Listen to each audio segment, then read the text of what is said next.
Irmãos queridos, eu vos saúdo com a paz do Senhor Jesus. Sejam todos muito bem-vindos ao canal AD Prudente Oficial. Esse ambiente de aprendizado onde nós temos tido a oportunidade de, alguma forma, contribuir por meio da Escola Bíblica Dominical com você, caro aluno, professor que atua em todos os domingos, espalhados pelo campo de Presidente Prudente, pelo estado de São Paulo, por esse Brasil afora, educando pessoas, naturalmente, que sendo educado em princípio pela Palavra de Deus. Nós somos a Assembleia de Deus Ministério do Belém em Presidente Prudente, igreja presidida pelo pastor Samuel Padilha de Siqueira, em quem, em seu nome, registro os cumprimentos a todos vocês que sempre nos acompanham de alguma forma nesta programação. Deus seja louvado pela sua vida, pela inscrição no canal, pelo compartilhamento, pela acessibilidade, enfim. Deus abençoe a todos vocês por estarem em audiência nesta programação. Queridos, nós atingimos a lição de número 13, a derradeira, a última lição deste terceiro trimestre de 2023. Nós tivemos o grande privilégio de estudar um tema de altíssimo nível e de extrema necessidade, que foi a Igreja de Cristo Império do Mal, sob as lentes do pastor Douglas Batista. Que Deus abençoe o pastor Douglas, que Deus abençoe a Casa Publicadora das Assembleias de Deus no Brasil, que Deus abençoe você, querido irmão, que acompanhou todo esse processo, que Deus abençoe a nossa presidência, a supervisão, a toda a equipe, pastor William Enoch, que divide conosco esse espaço, que Deus nos abençoe por termos tido a oportunidade de, com sua graça, encerrarmos mais este trimestre para a glória do seu próprio nome. O mundo de Deus, no mundo dos homens, é o assunto que fecha esse enredo importante que estudamos ao longo dos últimos 3 meses. O textual está em Mateus capítulo 1, verso 23, que diz: Eis que a Virgem conceberá e dará à luz um filho. Ele será chamado pelo nome de Emanuel. A propósito, Emanuel, traduzido, é Deus conosco. A verdade prática afirma que, na dispensação da graça, a Igreja deve refletir os valores do Reino de Deus no mundo. A leitura bíblica em classe está em Mateus capítulo 1, versículo 21 ao 23 e Gálatas capítulo 4, os versículos 3 ao de número 7. Para introduzir e dialogar convosco a respeito do reino de Deus no mundo, eu quero saudar e compartilhar a palavra ao caro companheiro pastor William Enoch. É contigo, pastor William. Muito bem, querido irmão, querida irmã, a paz do Senhor Jesus. Obrigado, pastor Diego. Estamos hoje na última lição e quero aproveitar para deixar aqui os meus parabéns a você que ao longo dessas 13 aulas esteve conosco e juntos estudamos a poderosa Palavra de Deus. Vamos lá, o reino de Deus no mundo é o primeiro tópico de hoje, como bem introduzido aqui o assunto pelo pastor Diego. Nós estamos aprendendo hoje que a encarnação de Cristo, como está claro no Evangelho de Jesus por Mateus, quando a profecia messiânica se cumpre no nascimento de Jesus. É por causa disso, então, por ocasião desse grande evento, propósito de Deus, a concepção de nosso Senhor pelo Espírito Santo no ventre de Maria, uma virgem, e aí toda essa ratificação que é apresentada nos evangelhos, a declaração ela é clara, dizendo: Ele, Jesus é Filho do Altíssimo.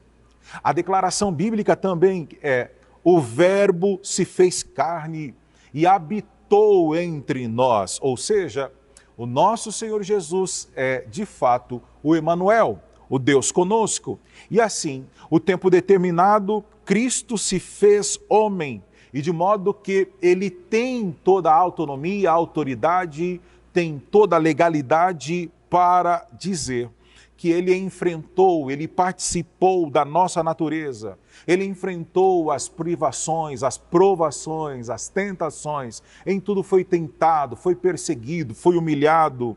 Ele participou de tudo isso para nos garantir e para nos dar essa possibilidade de expiar os nossos pecados. Então, a encarnação de Cristo é um fato solucionador. E é por isso que cremos na palavra do Senhor Jesus, a mensagem do reino, já que agora nós entendemos então que o Verbo se fez carne e habitou entre nós. Após a tentação lá no deserto, o nosso Senhor deu início ao seu ministério e desde então começou a pregar e a dizer, a mensagem de Jesus era: arrependei-vos. Arrepender aqui era abandonar de uma forma de uma vez por todas, toda a prática do pecado. Arrependei-vos, porque é chegado o reino dos céus. Então fica claro que a mensagem do reino de Deus contém um apelo ao arrependimento. A pessoa pode vir da maneira que ela estiver, mas a ideia é ser transformada, ser mudada. E isso se dá a partir do arrependimento, que é do termo grego metanoia, ou seja, a mudança de mente, essa transformação, essa intenção então agora de rever os nossos conceitos, de rever aquilo que fazíamos e agora não devemos fazer mais por um objetivo. Sempre, sempre buscar agradar a Deus. É o abandono do pecado, é o voltar-se para Deus, é inclinar-se para as coisas de Deus, é voltar-se integralmente para aquilo que recomenda a palavra do Senhor. Compreende também em uma nova atitude espiritual, mas também moral, de valor, de compromisso, bem como uma nova conduta. E é exatamente o arrependimento e a fé na obra expiatória e redentora de Cristo que tem a capacidade e o poder de restaurar o pecador diante de Deus. Então, Cristo transforma, Cristo muda o pecador. Então, esse é o papel da igreja, de proclamar a mensagem do reino em todo o mundo. Esse é o nosso desafio, essa é a nossa missão enquanto Igreja do Senhor, de anunciar a palavra porque cremos e porque asseguramos, que a nossa convicção não está em fábulas, não está em doutrina de homens, mas está firmada em Cristo, que nos salvou, que nos libertou e nos garante vitória. Muito bem, o nosso terceiro tópico, os valores do reino. Nós vimos que a mensagem do reino, ela é uma mensagem transformadora, ela é uma mensagem que de fato ela alcança, porque é a mensagem sobre o Cristo encarnado, que veio a este mundo, passou por todas as afrontas e os problemas, e é por causa disso que nós confiamos, nós cremos na obra expiatória do Calvário. E quais são esses valores? Lá no Sermão da Montanha, Cristo revela a ética e a moral do reino.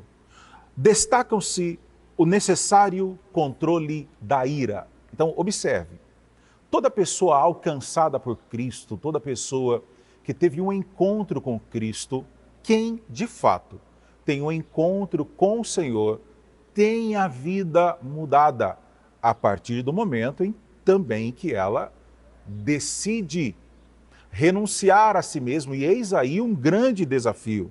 Então, quais são esses valores? Controle da ira, e isso é necessário. Outro valor importantíssimo, a fuga da imoralidade sexual. Caminhar em um padrão dentro daquilo que a Bíblia nos limita, dentro daquilo que a Bíblia nos autoriza, moralidade sexual. Outro valor, o casamento indissolúvel. O casamento, a união, o matrimônio, a responsabilidade, o comprometimento, a honestidade no falar é um outro valor que devemos levar em consideração, que nos tempos em que estamos atravessando, as pessoas julgam tudo isso ser relativo. O não revidar as ofensas, É o Sermão do Monte. Não revide as ofensas. A esmola, a oração, o jejum e, a partir de um coração sincero, não julgar as outras pessoas. Também é um compromisso destacado de forma ética no Sermão do Monte, termos também essa capacidade de verificar e entender o alerta do Senhor sobre os dois caminhos. Só existem dois caminhos.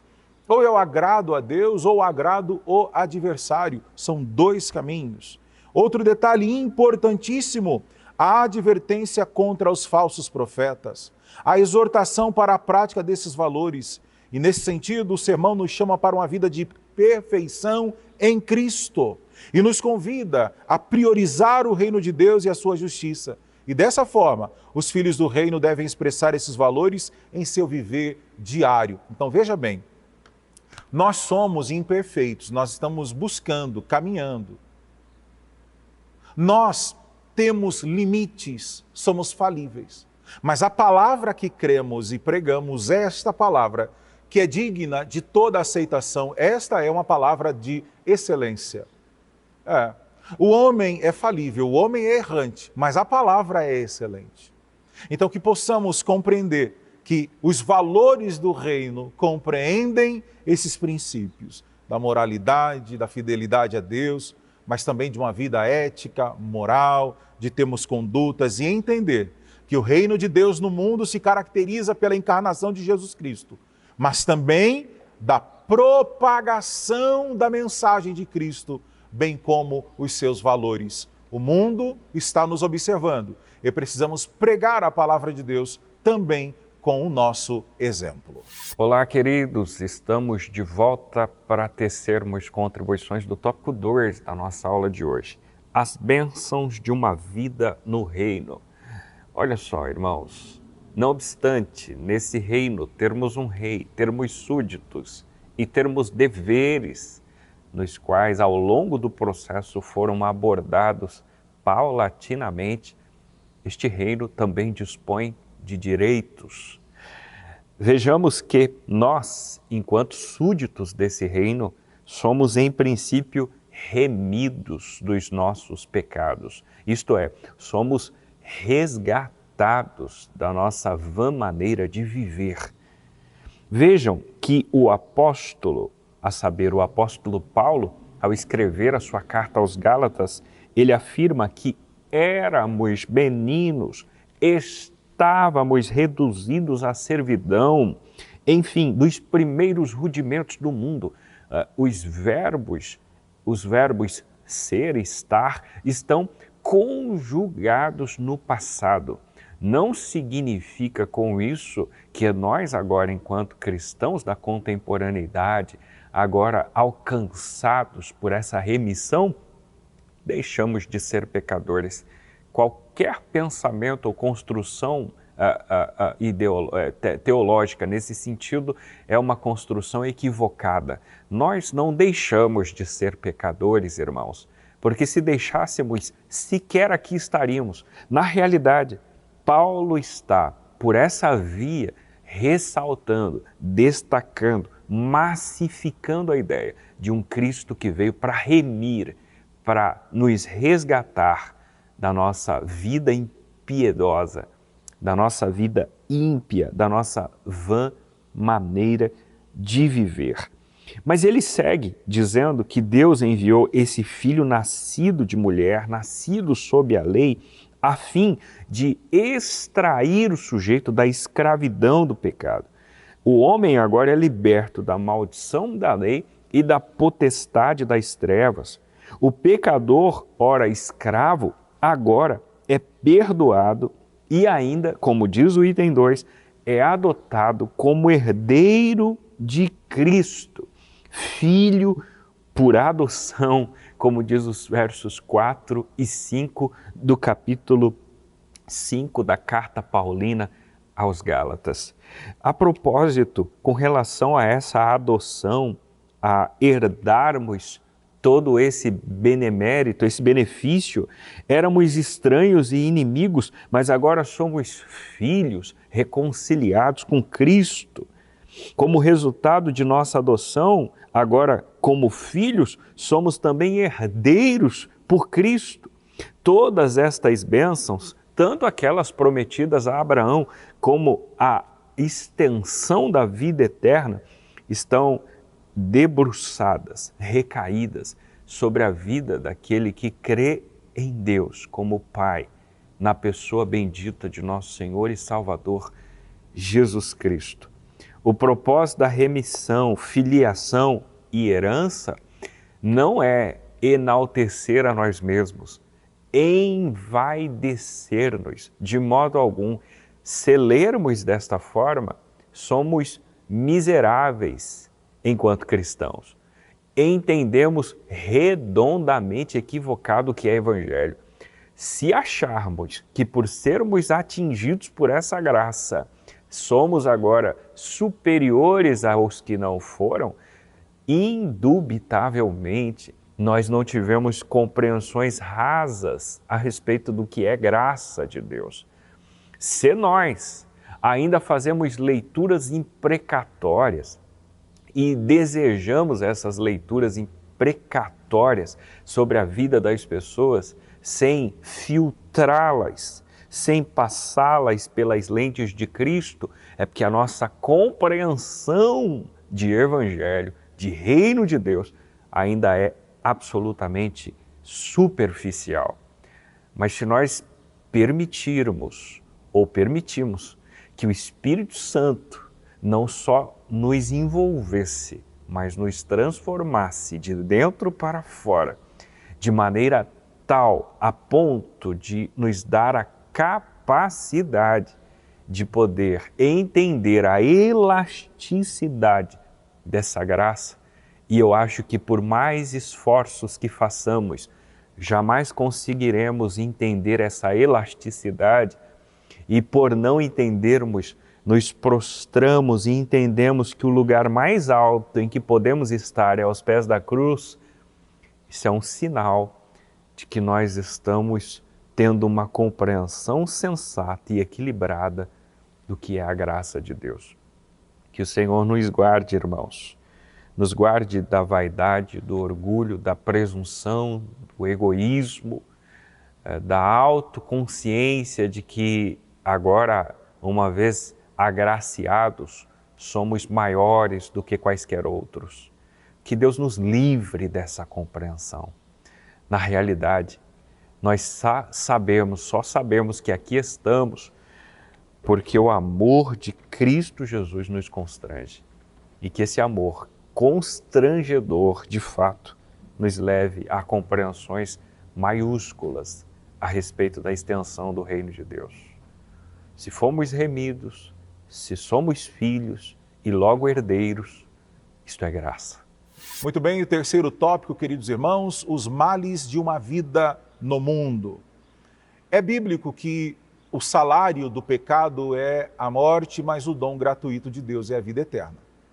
O escravo do pecado, o cativo do pecado, ele vive à mercê dessa paga, desse pagamento, desse salário do próprio pecado. Porque o pecado é o que distancia o homem de Deus, é errar o alvo, errar o caminho.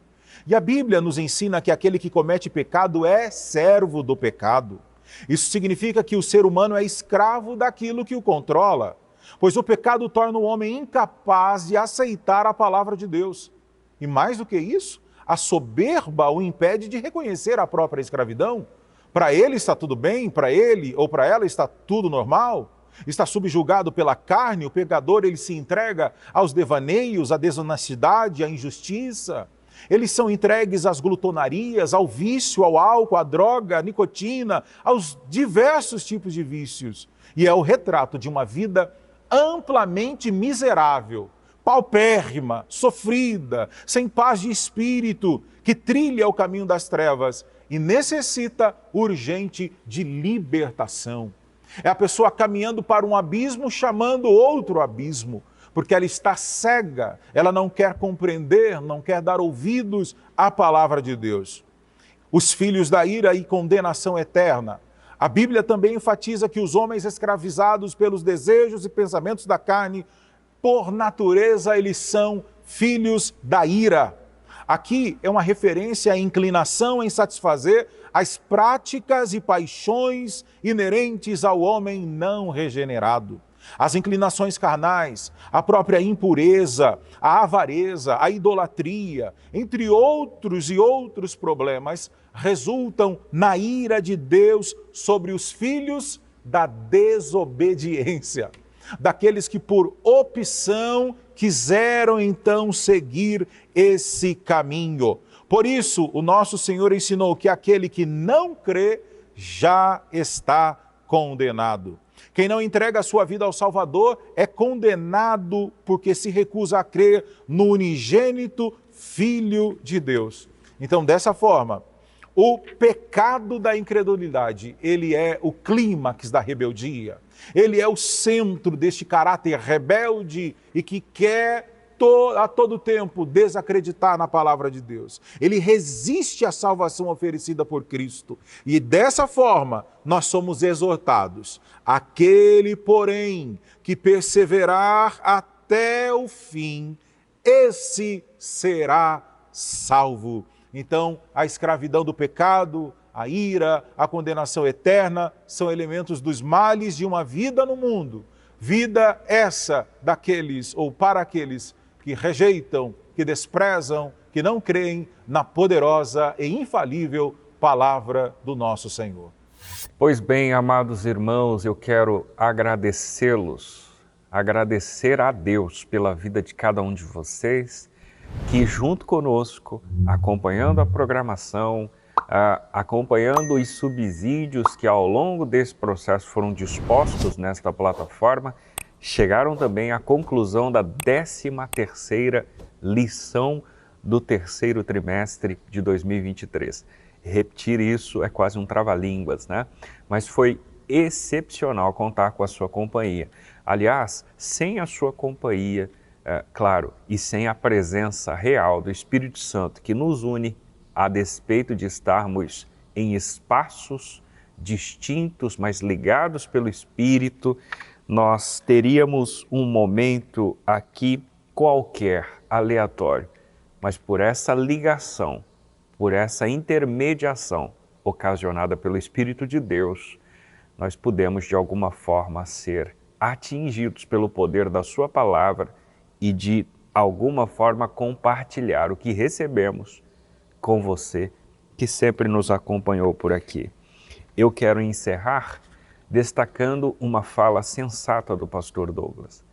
Os judeus aguardavam um reino literal que viria para libertá-los da opressão política, social e econômica. Jesus mesmo fez questão ao longo do seu ministério terreno de dissolver, de desconstruir essa ideia. Jesus veio para implementar um reino que não vem com aparência exterior, não é terreno, mas é um reino com dimensões espirituais.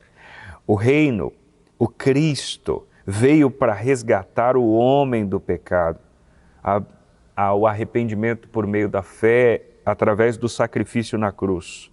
De modo que agora os valores cristãos devem ser observados pela igreja. A missão é anunciar o reino de Deus num mundo que é dominado pelo império do mal.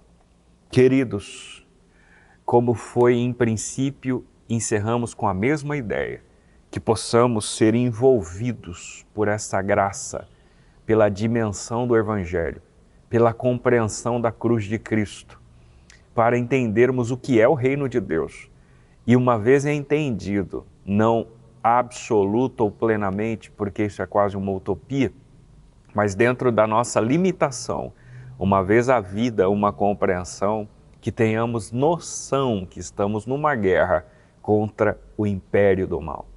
Existem armas, inúmeras armas que estão sendo lançadas, dardos inflamados do maligno, com o intuito de atingir a nós todos, a fim de que percamos o foco, a fim de que percamos a fé, mas que Deus, em sua graça, nos envolva com a armadura exposta no capítulo 6 da carta de Paulo aos Efésios, que nós possamos estar revestidos da armadura de Deus, a fim de não sermos solapados por esse império do mal.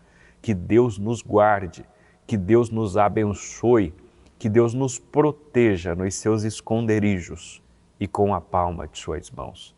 Eu quero convidá-la para fazermos neste momento uma oração e nesta oração pedirmos a Ele esse repouso em seus braços, esse cuidado em suas mãos, essa valentia e coragem para abrirmos a nossa boca e proclamarmos o Evangelho a tempo e fora de tempo, em espaços aqui e acolá, a fim de que o seu nome seja glorificado. Você que pode, por favor, ore comigo nesse instante. Querido Deus, eu quero lhe render graças pelo encontro desta manhã, tarde ou noite com esse querido irmão que nos acompanha nesta programação.